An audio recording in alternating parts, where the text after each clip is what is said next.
البحر ويا منارة الجنوب من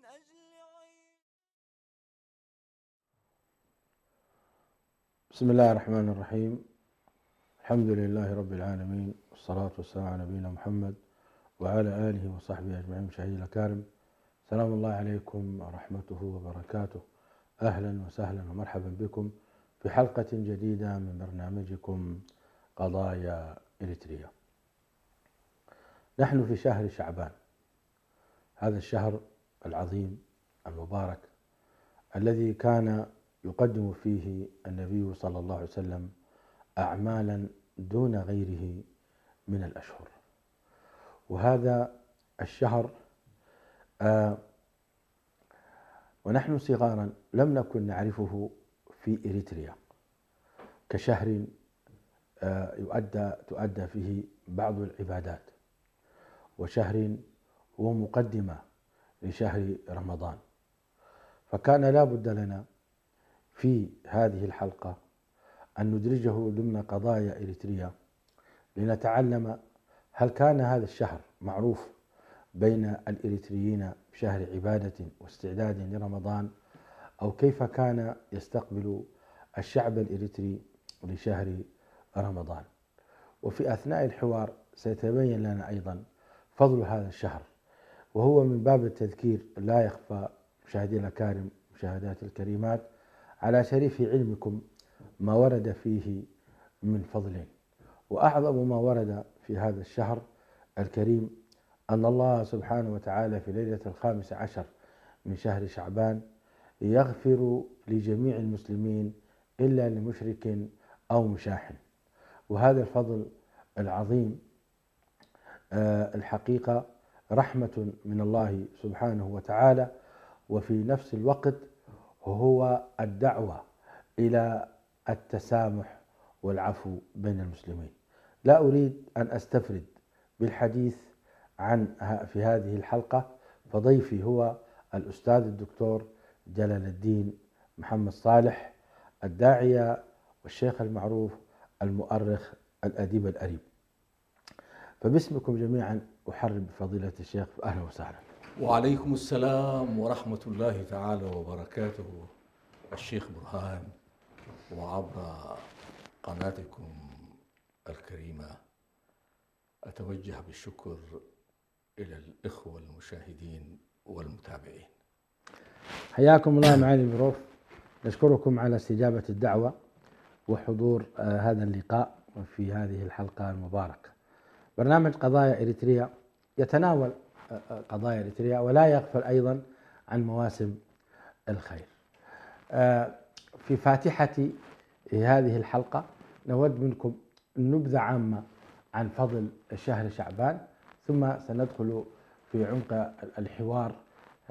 وأنتم ما شاء الله كتبتم عن الشعب الإريتري وتاريخه وعن الحبشة والبجا، وكتبتم أيضا عن تاريخ كرن، وعاشرتم أمور كثيرة، طلعتم مرت عليكم مواقف كبيرة.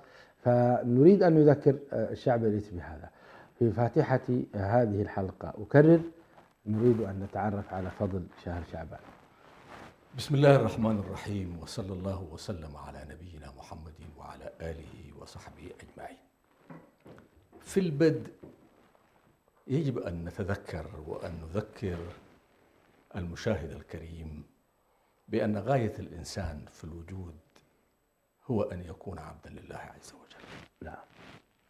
وما خلقت الجن والإنس إلا ليعبدون، فهذه غاية الوجود.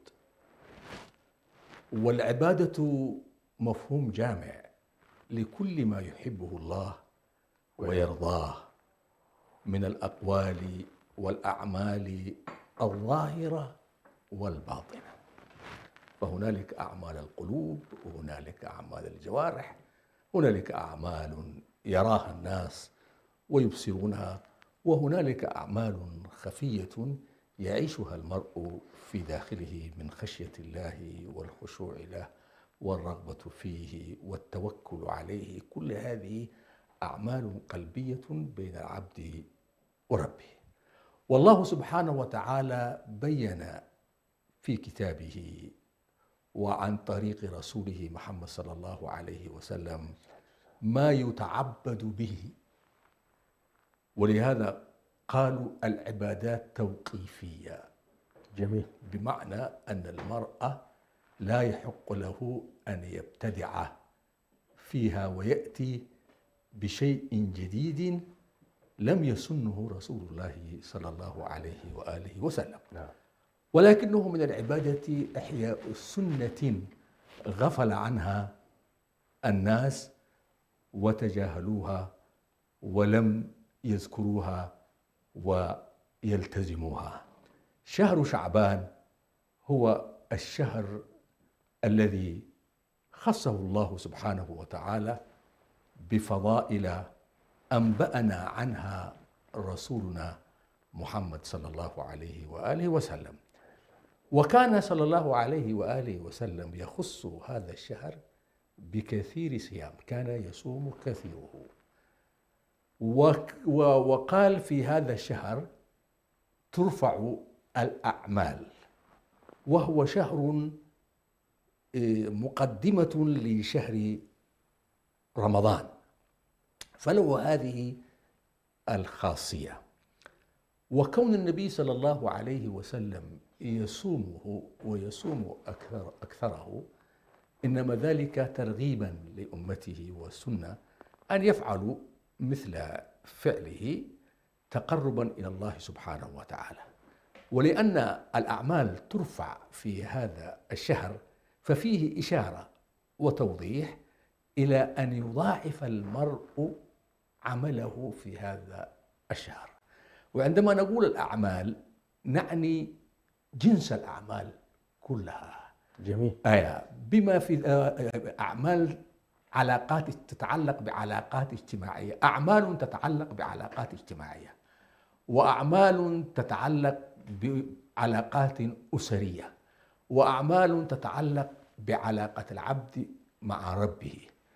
فمن الأعمال التي تتعلق بالعلاقات الاجتماعية ابتسامتك في وجه أخيك صدقة. الله. ففي الله. شعبان أنت إذا لم يمكنك أن تتصدق بنقد لأن القدرات المالية لا تمكنك من هذا التصدق، فهنالك وسائل أخرى للتصدق، ومن هذه الوسائل ابتسامتك في وجه أخيك صدقة. كل شهور السنة محبوب عند الله إذا ما لقيت مسلما أن تبتسم أمامه وأن تقابله بوجه طلق. يا سلام. فهذا في حد ذاته عمل يقربك من الله سبحانه وتعالى. جميل. ولكن عندما يكون في شعبان فإن خاصية شعبان تجعل منه عملا مضاعفا عند الله سبحانه وتعالى، ويسادف اليوم الذي يرفع الله فيه سبحانه وتعالى هذه الأعمال الصالحات. جميل. فابتسامتك في وجه أخيك صدقة. بارك الله فيكم. وتميط الأذى عن الطريق صدقة. صحيح. فلو سادفتك وأنت في طريقك إلى السوق، إلى المكتب، إلى المتجر، إلى المدرسة، قشرة موز، زجاج ملقي في الطريق ربما يؤذي الناس، مسمار ربما يؤذي المارة، فأخذته بيدك ونحيته من الطريق ووضعته في مكان لا يصل منه الأذى إلى الناس، فذلك صدقة. سبحان الله. وأن تعين الرجل على دابته صدقة. يا سلام. والدابة تتعطل أحيانا، ودابة اليوم هي السيارة، فيصيبها العطب والعطل، وصاحبها يبحث عن المشترك من أجل أن يحركها، أو يبحث عن قدر من البترول من أجل أن يسيرها، ربما نقص عليه. وهذا كثير ما يحدث في المجتمعات التي ليست لها وقود كافي، فذلك من الصدقة. وأيضا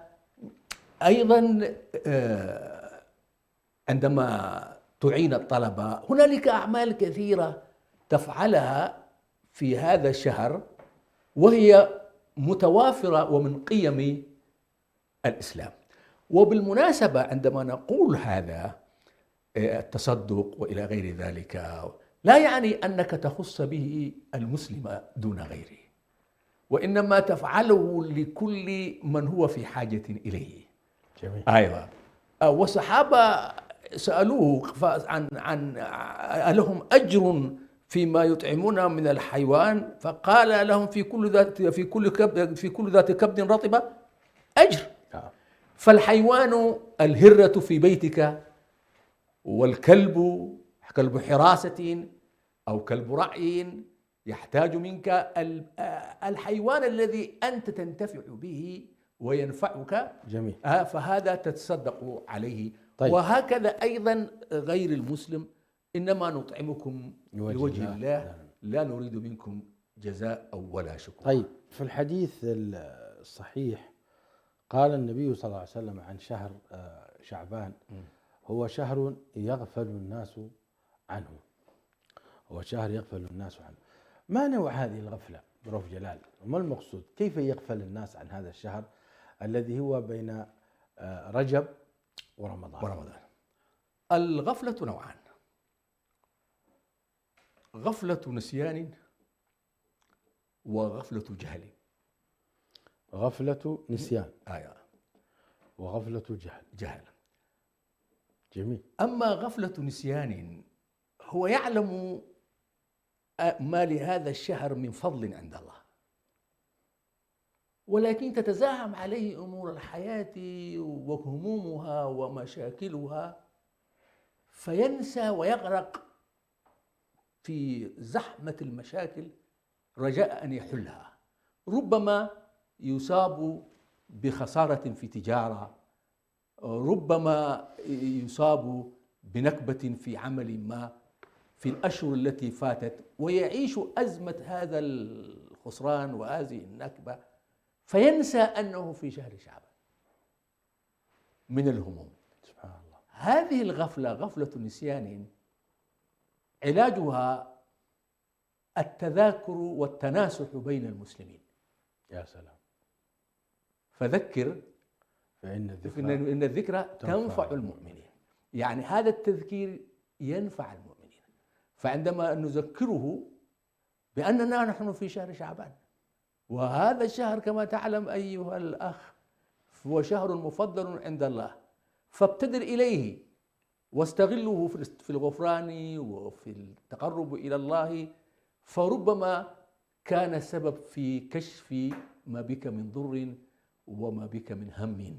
فهذا غفلة نسيان.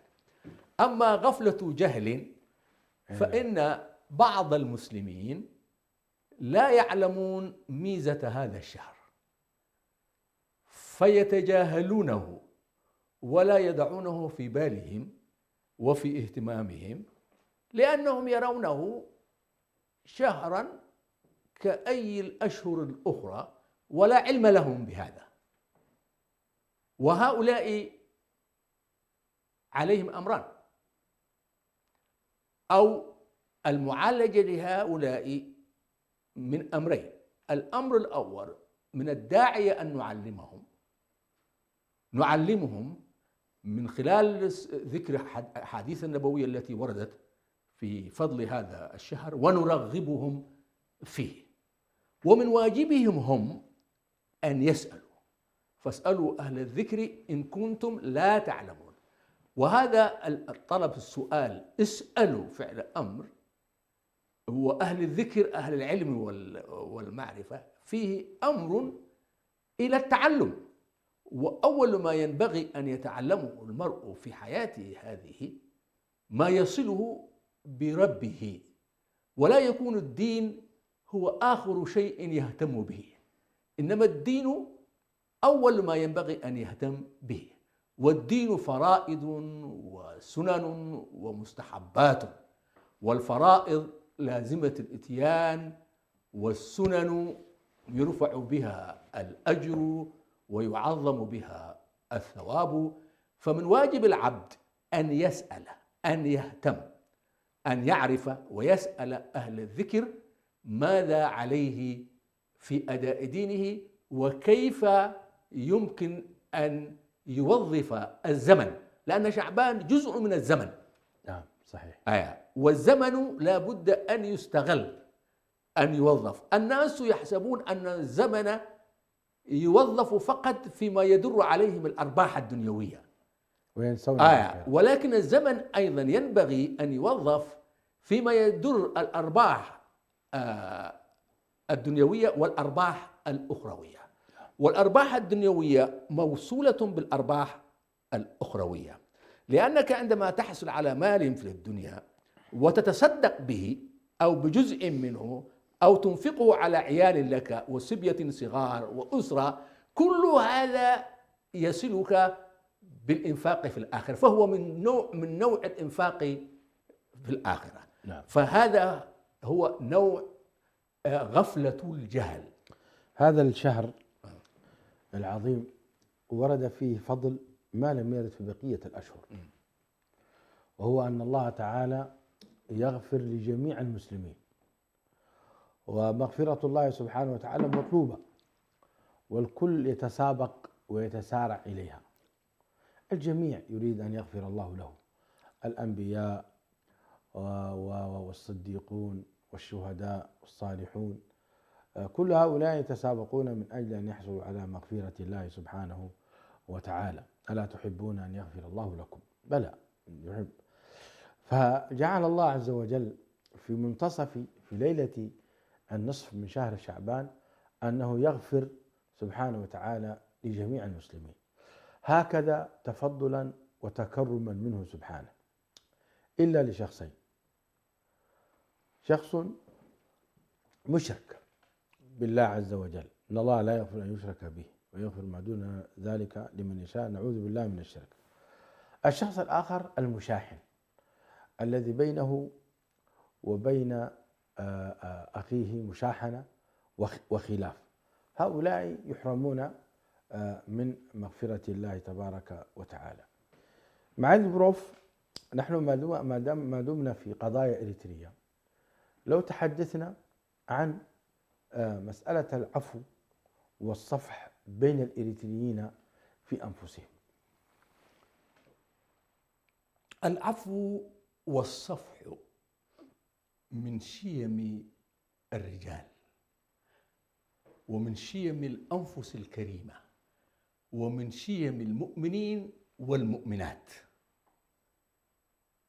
فهؤلاء جبلوا بتربية الإيمان وتطهير العقيدة أن يكونوا أوابين إلى الله سبحانه وتعالى، يستغفرونه من صغيرة أو كبيرة، ويخلصون في هذا الاستغفار. لماذا؟ لأن الاستغفار عبادة، وقلنا في بداية حديثنا أن الإنسان خلق للعبادة، ومن أنواع العبادة الاستغفار والإنابة، وأنيبوا إلى ربكم. جميل. ينيب إلى الله سبحانه وتعالى. ونحن في إريتريا أيضا نسمي من الأسماء منيب، بعض الأبناء من أسمائهم منيب. منيب بمعنى يرجع إلى الله سبحانه وتعالى. هذه الخاصية، خاصية الاستغفار، هي من خاصية الصالحين والمؤمنين. وقد كان النبي صلى الله عليه وسلم يستغفر في اليوم 100 مرة، وكان يستغفر في قيامه بالليل وفي صلاته بالنهار وفي كل حركاته وسكناته. وعلمنا أن يكون لساننا رطبا بذكر الله، ومن ذلك الاستغفار: استغفر الله العظيم، استغفر الله العظيم، استغفر الله العظيم. فهذا عملية الاستغفار. شهر شعبان بما فيه من خاصية، فإن الاستغفار فيه يكون متعاظما ويكون له أجر كبير، لأننا قلنا هذا الشهر له خاصيته التي تميزه من بقية الأشهر يعني. وأهم شيء يستغفر الله منه العبد يستغفر الله منه هو الشرك، لأن الشرك يذهب الأعمال ويحبطها نعم.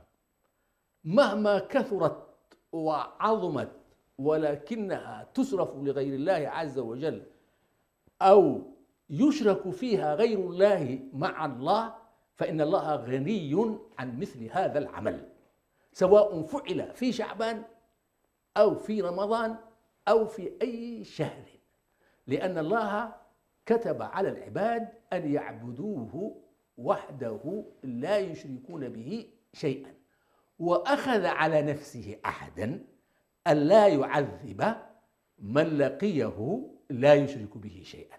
جميل. واليوم الشيخ برهان لو تأملت في عالمنا الإسلامي أنواع كثيرة من الشرك انتشرت بين الشعوب. نعم.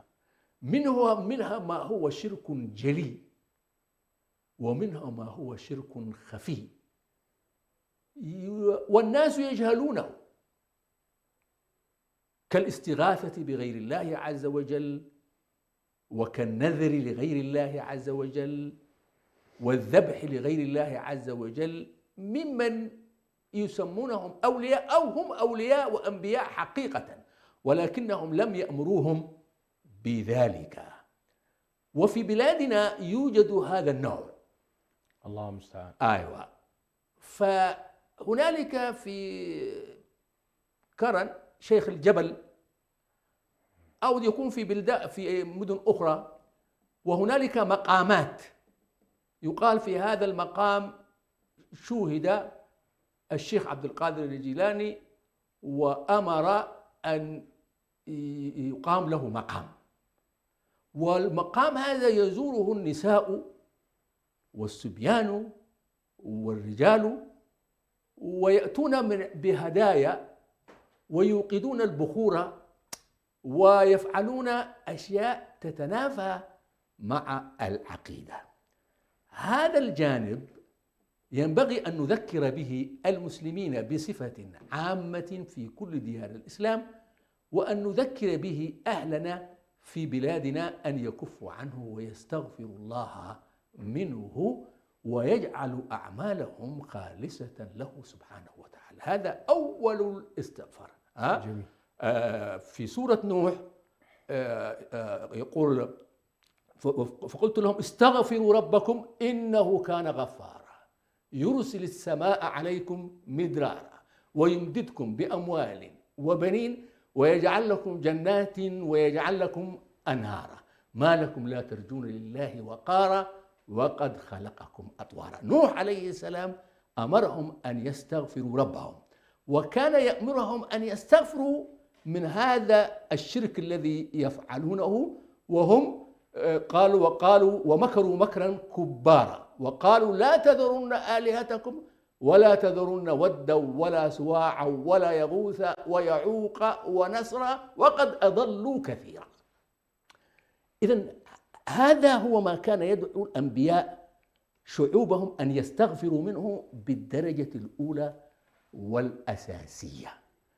فشهر شعبان وشهر رمضان الذي يليه، وبعد ذلك أشهر عديدة، شهر الأشهر الحرم ومنها ذو الحجة، هذه الأشهر كلها أشهر عبادة وأشهر تقرب إلى الله سبحانه وتعالى.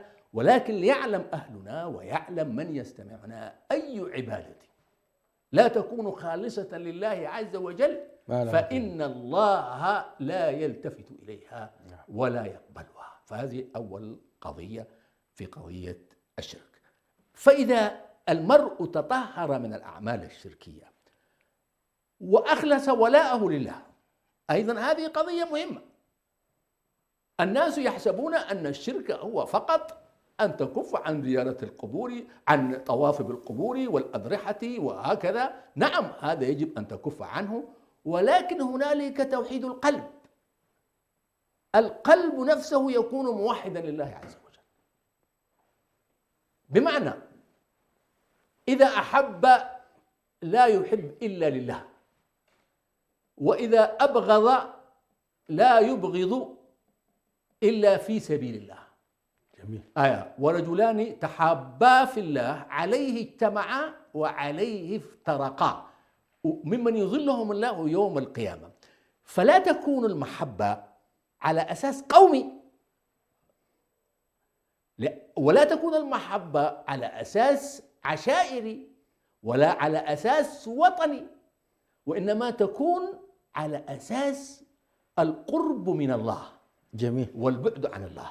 فهذا من أعمال القلب، وينبغي أن نذكر به الناس، وأنهم حتى ولو كانوا آباءهم أو أبنائهم أو إخوانهم أو عشيرتهم لا يجدون حبا لهم، أولئك كتب في قلوبهم الإيمان. فالإيمان كتبه الله في قلوب هؤلاء الذين تبرؤوا من الشرك بجميع أصنافه وجميع ألوانه واستغفروا الله منه. وهكذا كان صحابة رسول الله الذين رباهم على هذا الولاء الخالص. وقالوا يعني وأصبح رسول الله أحب المخلوقين إليهم، يفدونه بأرواحهم وأنفسهم وأموالهم وكل ما يملكون. هذه هي المحبة الخالصة. أما أن نزعم محبة رسول الله ثم نوالي أعداء رسول الله ونجمع محبة رسول الله مع محبة ما يبغضه، فلا ينبغي ذلك. بعد هذا الإيمان عندما نعرفه قالوا قول باللسان واعتقاد بالجنان وعمل بالأركان، يزيد بالطاعة وينقص بالمعصية. وقصروا التعريف في عبارات قصيرة: الإيمان قول وعمل، والعمل نوعان: أعمال القلوب وأعمال الجوارح. ومن الأعمال ما ينقض الإيمان، ومن الأعمال ما ينقص الإيمان. جميل. فمن الأعمال المنافية لكمال الإيمان الحقد والحسد والكراهية من غير سبب، الكراهية في سبيل الذات، والنميمة والغيبة والسعي بين الناس بالإفساد والغش في التجارة وارتكاب الكبائر. كل هذه الأعمال مما تنقص من درجة الإيمان. فالمؤمن في شعبان وفي غير شعبان عليه أن يجتنب مثل هذه الأعمال وألا يأتيها، وتكون أعماله بريئة من هذا حتى لا ينقص إيمانه. والمؤمن ليس معصوما، يخطئ ويصيب، ولكن إذا فعلوا فاحشة ذكروا الله، فسرعان ما يستغفر ويذكر الله سبحانه وتعالى. وإن أخطأ في حق أخيه طلب منه العفو والمسامحة. نحن نريد أن نركز معالي البروف على ما يتعلق بالعفو والصفح والتسامح. لأن هذا الحديث قال إلا لمشرك أو مشاحن، والمشاحنة معناه فيها تباغض فيها. والنبي صلى الله عليه وسلم في الحديث يقول: لا تحاسدوا ولا تناجشوا ولا تباغضوا ولا تدابروا ولا يبع بعضكم على بيع بعض وكونوا عباد الله إخوانا. المسلم أخو المسلم لا يظلمه ولا يخذله ولا يحقره. رواه البخاري ومسلم. وكذلك جاءت النصوص أيضا في الحث على على العفو والصفح والتسامح. منها قوله تعالى: والكاظمين الغيظ والعافين عن الناس والله يحب المحسنين. ومنها قوله: أن تعفوا أقرب للتقوى. ومنها قوله: فمن عفا وأصلح فأجره على الله. ومنها قوله: فاصفح الصفح الجميل. وقال النبي صلى الله عليه وسلم: وما زاد عبد بعفو إلا عزا. وما انتقم رسول الله صلى الله عليه وسلم لنفسه قط إلا أن تنتهك حرمة الله. وقال عليه السلام: من كظم غيظا وهو قادر على أن ينفذه دعاه الله على رؤوس الخلائق حتى يخيره من الحور العين ما شاء. إلى حديث النبي عليه الصلاة والسلام: انظرا هذين حتى يصطلحا. كل هذه النصوص تحث الشعب الإريتري وغيره في العفو والصفح، ولعلك تذكرنا كيف سامح أبو بكر الصديق رضي الله عنه وأرضاه لمصطح بن أثاثة الذي اتهم أو خاض في عرض أم المؤمنين عائشة رضي الله عنها وأرضاها التي برأها من فوق 7 سماوات. والله تعالى يقول: ولا يأتل أولي الفضل منكم والسعة أن يؤتوا أولي القربى والمساكين والمهاجرين في سبيل الله وليعفوا وليصفحوا ألا تحبون أن يغفر الله لكم. نعم. أريد من معالي البروف أن يركز على دعوة الإريتريين أن يعفوا ويصفحوا بين الأقارب. أحيانا يحصل خلاف بين الأخ وأخيه، بل بين الأب وابنه، وبين الجيران، وبين الأصدقاء، وبين الدول. حتى على مستوى الدول اليوم خلاف كبير بيننا وبين أثيوبيا. إلى متى سيستمر هذا الخلاف؟ ألا نعفو بعضنا عن بعض؟ كذلك أيضا يعني الذين ينشبون العداوة والبغضاء بيننا وبين إخواننا النصارى، وأقول إخواننا في الوطن، إخواننا في الإنسانية. من هذا الباب هناك من يعني يدس السم لي. أنا أقول شهر شعبان شهر دعوة إلى الصفح والعفو والتعايش السلمي. كما ذكرت الشيخ برهان وتلوت علينا آيات الذكر الحكيم في قصة أبي بكر رضي الله عنه والأحاديث النبوية التي تلوتها علينا. نعم. كل هذا يبني قيم إنسانية جميل. نبيلة، ليست خاصة بالمؤمنين فحسب، وإنما قيم إنسانية مشتركة بين البشرية كلها. وهذا خاصية الدين، خاصية الإسلام. الإسلام في تعاليمه إنساني، القيم الإنسانية. أعظم قيمة من هذه القيم العفو. يا سلام. قيمة العفو، والعفو عند المقدرة أعظم. والعفو المطلق حتى لو كنت ضعيفا وقلت اللهم اهد من آذاني وادخر لي ما لقيته ليوم لقياك، فهذا عفو. يا سلام. وإن كنت قادرا على أن تأخذ حقك بيدك وتؤذي من آذاك ومع ذلك عفوت، فهذا عفو جميل. هذه هي القيم التي يدعو إليها الإسلام. السلام. يا سلام. السلام. يا سلام. أفشوا السلام بينكم. نعم. ألا أدلكم على شيء إذا فعلتموه تحاببتم؟ قالوا بلى. قال أفشوا السلام بينكم. والله لا تدخل الجنة حتى تؤمنوا، ولا تؤمنوا حتى تحابوا، أفلا أدلكم على شيء. نعم. الحديث. فالنبي صلى الله عليه وسلم يدلنا على شيء إذا فعلناه تحاببنا، وهو إفشاء السلام. يا سلام. وإفشاء السلام عام، نفشيه ونقول السلام عليكم. تأتي هنا أحكام يقولون هل تسلم على مؤمن وغير مؤمن؟ نعم، ما لم يكن حربيا بيني وبينه حرب فلا أسلم عليه. أما أحد الناس فالسلام عليكم.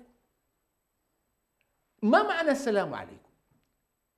لا يأتيك أذى مني فأنا رجل سلام. يا سلام.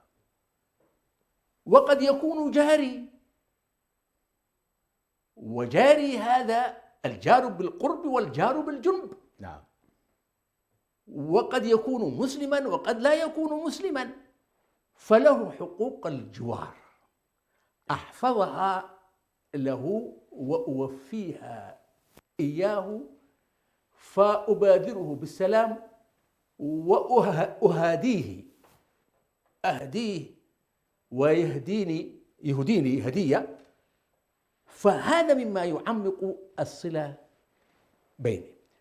إذا ما حدث يوما ما أذى لقيته من هذا الجار أو لقيته من هذا الأخ، فينبغي أن لا يكون القطيعة الدائمة بسبب هذا الأذى، ولا يحق لمسلم أن يهجر أخاه فوق 3 ليال يلتقيان فيعرض هذا ويعرض هذا، وخيرهما من يبدأ بالسلام. يا سلام. فالسلام هذا له معنى عظيم جدا. يعني في السلام أنت عندما تبدأ به معنى ذلك أنك تقدم ما ينفع هذا الإنسان في حياته وما يذهب عنه البغض والضغينة والحقد. ولا بأس أن توسط شخصا تراه أن يصلح بينكما، وإذا يظن أنك قد أجحفت في حقه أو ظلمته ربما يكون واهما، فإذا التقيت معه بوسيط ربما شرح هذا الوسيط وبين له هذا الوهم الذي فيه. فهذه نقطة مهمة جدا. جميل. والعالم كله يبنى على السلام. جميل. السلام العالمي. وتعرف أنت أن الرسول صلى الله عليه وسلم اختار بلادنا الحبشة لهجرة أصحابه لأن فيها السلام. يا سلام. ملك عادل لا يظلم عنده أحد، معناته مسالم، لأنه مسالم، وأنه يحب أن يمنح للآخرين السلام. السلام هو الأمان. يا سلام.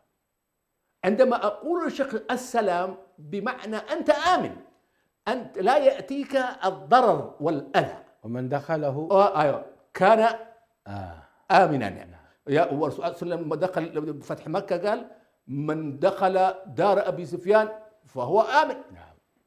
ومن أغلق عليه داره فهو آمن. ومن دخل المسجد الحرام فهو آمن. شوف، نشر السلام ولم يتعامل بروح الانتقام صلى الله عليه وسلم، بالرغم من أنهم فعلوا به من الأذى ما لا يتصور. نعم. ولو أنه استحضر التاريخ والماضي واستحضر ذلك الأمن الذي فقده في أصحابه عندما كان بلال يعذب ظلما، وعندما كان آل ياسر يعذبون ظلما، وعندما كان خباب بن الأرت يأتيه وهو متوسد بردته في ظل الكعبة يقول له ألا تدعو لنا، ألا ترى ما نحن فيه؟ فيقول له والله ليتمن الله هذا الأمر حتى يسير الراكب من صنعاء إلى حضرموت لا يخاف إلا الله والذئب على غنمه ولكنكم تستعجلون. عندما يتذكر كل هذا الآلام وكل هذه المعاني هي مؤثرة في النفس، ولكنه جاء مكة فاتحا مطأطئا رأسه مظهرا الذل والعبودية الخالصة لله سبحانه وتعالى الذي مكنه من الفتح. ثم ماذا قال لقومه؟ قال ما تظنون إني فاعل بكم؟ قالوا أخ كريم وابن أخ كريم. قال اذهبوا فأنتم الطلقاء. جميل. هذا لماذا؟ لأن الدول لا تبنى على الانتقام، الدول تبنى على التسامح. حدثنا عن جائزة نوبل للسلام، متى أقيمت وما المقصود بها؟ نوبل هو هذا شخص، وأنا لا أعرف متى أقيمت بالضبط، ولكن نوبل هذا شخص، وأظنه شخص سويدي في حدود معلوماتي، وتعطى لمن يتفرد من بين أقرانه بعمل أسهم في صنع السلام في منطقة ما من مناطق الصراع، إيه. وقام بمبادرة فتقدم له هذه الجائزة تشجيعا له. هذه جائزة السلام، هي من حيث هي جميلة وتعطى، ولكن نحن ينبغي أن نخترع، نحن المسلمين أن نخترع جائزة فتح مكة للسلام. يا سلام. لأنه أعظم سلام تحقق هو بفتح مكة. صحيح. والنبي صلى الله عليه وسلم لم ينتقم، وكان قادر، وكان قادرا، السلطة في يده، كان قادرا أيوة أن يضرب أعناق المشركين. أيوة ويفتح الملفات القديمة. نعم. فعلتم كذا وفعلتم كذا وفعلتم كذا، كلا. نعم. فعفى. وإنما عفى. المسلمون لو كانوا يقودون الحضارة الآن هم الذين ينبغي أن يبادروا بجوائز من مثل هذا النوع التي تصنع السلام. نعم. ونقترح من هذا المقام أن تتبنى دولة من الدول الإسلامية جائزة فتح مكة للسلام. الله الله. جائزة فتح مكة للسلام تسجل هذه إن أيوة. شاء الله. جائزة فتح مكة للسلام تعطى لكل من يسهم في بناء السلام وفي تحقيق السلام، سواء كان على المستوى الإقليمي أو على المستوى الدولي. لأن السلام طالب به النبي صلى الله عليه وسلم في أول دعوته، في بداية دعوته. ماذا كان يرجو من قريش؟ ما كان يرجو من قريش إلا أن تتركه يبلغ رسالة ربه. وكان يقول هذه قريش تسدني وتمنعني من أن أبلغ رسالة ربي، فكان يرجوهم السلام.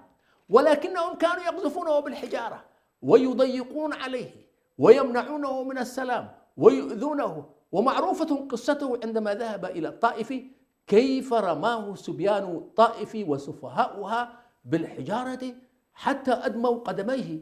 فصلى الله عليه وسلم كان رسول السلام، كان صلى الله عليه وسلم رسول السلام، رسول السلام من أجل أن يحقق السلام. ودينه جاء بقوله أفشوا السلام.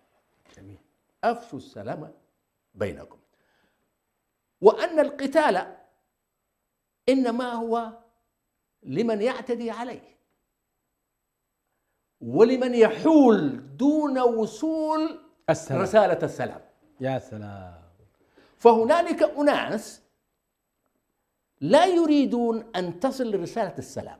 والسلام في مفهومه، في مفهوم الإسلام، السلام هو ذو بعد دنيوي وأخروي. السلامة من الأذى في الدنيا، والسلامة من نار جهنم في الآخرة يوم القيامة. صحيح. يوم القيامة. نسأل الله أن يسلمنا. أيوة. فالسلام صحيح. الله يريد لنا السلام. جميل. ونسمي نحن عبد السلام. يا سلام. فشعبان يذكرنا بمثل هذه المعاني ومثل هذه القيم في بلادنا، وعلينا أن نتذكرها وأن ندعو الناس أن يتوبوا إلى بارئهم، بالتحديد أولئك الذين يعملون في الجيش وأولئك الذين يجندون من المجندات والمجندين، يحجبون عن تعاليم دينهم. نعم مع الأسف. يحجبون عن تعاليم دينهم. وفي مثل هذه القضايا ينبغي أن لا يتهاونوا. الإسلام لا يتهاون في هذه المسألة لدرجة أنه فرض على من لا يجد سلاما في أداء رسالته أن يهاجر. فأرض الله واسعة، لا يتسامح في هذا. لا يعذرك بأن تقول أنني كنت مضطهدا يا رب ولهذا ما أديت صلاتي ولا صومي ولا زكاتي ولا حجي. يقول لك ألم تكن أرض الله واسعة فتهاجروا فيها؟ لا بد. لماذا؟ بحثا عن السلام. الهجرة لماذا تأتي؟ تأتي بحثا عن السلام. الذي يحول بينك وبين ربك هو حرمك السلام. فأنت إذا لم تستطع أن تكسر حاجز حرمان السلام فهاجر عليك بالله. والصحابة رضوان الله عليهم تركوا أرضهم مكة التي ولدوا فيها عندما فقدوا السلام نعم. فهاجروا إلى الحبشة أرض السلام. أرض السلام. نعم. هذه القيم ينبغي أن تستحضر، وينبغي أن يصل الدين بواقع الحياة. ولهذا أقول لشبابنا في داخل إريتريا: تمسكوا بقيم الإسلام، نعم. بشعائر الإسلام، جميل. بالصوم، بالصلاة. املأوا المساجد، املأوا المساجد، ولا تقبلوا أن يحال بينكم وبين الصلاة. جميل. صوموا، جميل. ولا تقبلوا أن يحال بينكم وبين الصلاة، تحت حجة نحن علمانيين ونحن دولة العلمانية. وهذه القيم العلمانية الفاسدة الإسلام يرفضها، ولا ينبغي لأحد أن يتدخل في خصوصيات العبد. الفتاة المسلمة عليها أن تستغفر ربها بالعودة إلى الحجاب إذا كانت كاشفة، صحيح. فتتحجب. أنيبوا إلى ربكم. فهي لحظات، الحياة هذه يا إخواننا لحظات، وبعدها المرء يغادرها إلى ربه، وهنالك سؤال. وأنتم كل يوم في داخل إريتريا تشاهدون مسؤولا إثر مسؤول ينتقل من هذه الحياة وحيدا ويدفن في مقبرة ما يسمونه مقبرة الشهداء، يدفنونه هنالك. هنالك يبقى وحده، هنالك يسأل في قبره ويحاسب. هنالك حياة أخرى برزخية لا نعرف حقيقتها. إذا لم يكن يصلي ولا يصوم، فإذا مات وهو لا يصلي ولا يصوم ولا يزكي ولا يحج وليست له صلة بربه، أفنى عمره في الخمور وفخوذ النساء والعبث في هذه الحياة الدنيا، ينتظر مرتبه آخر الشهر، فأول ما يناله يذهب به إلى البار ليتناول نعوذ بالله كؤوس الخمر أو ليعبس. سيسألون عنه يوم القيامة. لا تحسبوا أن الحياة عبث، الحياة مسؤولية. أفحسبتم أو أنما خلقناكم عبثا وأنكم إلينا لا ترجعون. لا، وتعالى الله الملك الحق. لم يخلقنا الله عبثا. هذه من معاني الاستغفار، وهي استغفار الذاكرة. الذاكرة تستغفر، صحيح. تعود فتتذكر الله سبحانه وتعالى. وإحنا قلنا الاستغفار أو هنالك نوعان نسيان الاستغفار والجهل بالاستغفار. شكرا. وهذا مقام بالتذكير لمن نسي والتعليم لمن جهل. وأول شيء ينبغي أن نفعله أن نذكر أنفسنا، نحن أنا وأنت الذين موجودين في هذه القاعة، أن نذكر أنفسنا بالتوبة إلى الله سبحانه وتعالى والأوبة إليه والاستغفار الدائم. وأنت تمشي وتعمل ووكين لتمرين بدنك، دع لسانك يذكر الله، قل أستغفر الله أستغفر الله أستغفر الله العظيم. صحيح. لو مشيت كذا متر وأنت تستغفر الله سبحانه وتعالى، تصور كم من الأجر العظيم ملئت به أو حسناتك يعني. نعم. ستحتاج إليه يوم القيامة، وربما ستفاجأ به يوم القيامة. شكراً. أنه يأتيك. شكرا. مشاهدينا الأكارم، انتهت حلقة هذا اليوم. استمتعنا بكثير من البيان حول فضل شهر شعبان، وأنه شهر سلام وشهر عفو وشهر استعداد شهر رمضان. وبين لنا معالي الدكتور لماذا كانت المعارك تزيد في شهر رمضان، لأن هذه المعارك هي تحارب من يمنع السلام، فانشروا السلام. قال صلى الله عليه وسلم أول ما دخل المدينة: أيها الناس أطعموا الطعام، أيها الناس أطعموا الطعام وصلوا بالليل، أفشوا السلام وأطعموا الطعام وصلوا بالليل والناس نيام، تدخلوا الجنة بسلام. نسأل الله تعالى أن يوفقنا وإياكم لتعظيم شعائر الله عز وجل والاهتمام بها وتقديرها والعمل بها، حتى ننال رحمة الله سبحانه وتعالى.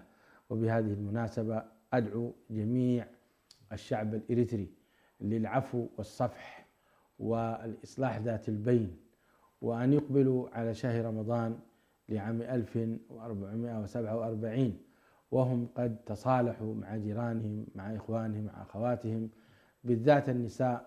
هناك خلاف كبير بين النساء، تجد بينهن تقاطع، فأدعو الجميع للعفو والصفح حتى ننال الأجر والثواب والمغفرة من الله سبحانه وتعالى. أشكركم مشاهدي الأكارم، كما أشكر ضيفي الدكتور جلال الدين محمد صالح، وأسأل الله تعالى أن يتجدد اللقاء بكم وأنتم على خير. السلام عليكم ورحمة الله وبركاته. وعليكم السلام. إريتريا يا جارة البحر ويا منارة الجنوب، إريتريا يا درة البحر ويا منارة الجنوب.